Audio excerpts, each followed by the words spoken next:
नदिया किनारे मोरा गाँव हो, हमरा घरे आया देवी मैया। हमरे दुआरे मैया नदिया बहत है, हमरे दुआरे मैया नदिया बहत है।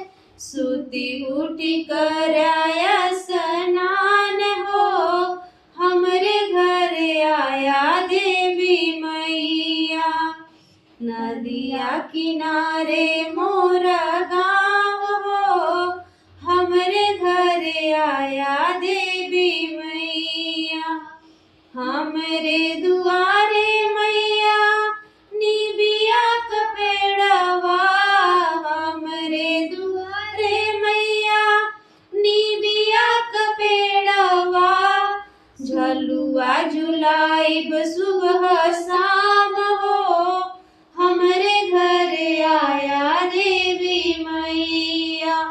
झुलुआ झुलाइब सुबह शाम हो, हमरे घर आया देवी मैया।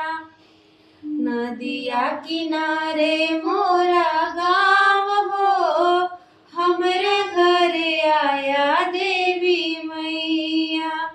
हमरे दुआरे मैया अड़हुल का फूलवा, हमरे दुआरे मैया अड़हुल का पेड़वा।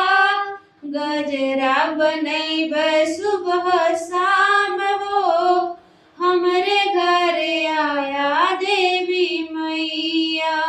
गजरा बनैब सुबह शाम हो, हमरे घर आया देवी मैया।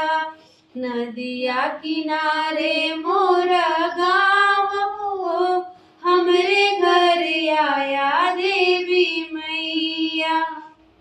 हमरे ही घरवा मैया सेवका बहुत है, हमरे ही घरवा मैया सेवका बहुत है।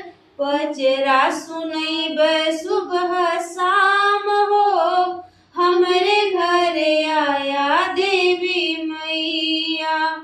पचरा सुनाइब सुबह शाम हो, हमरे घर आया देवी मैया।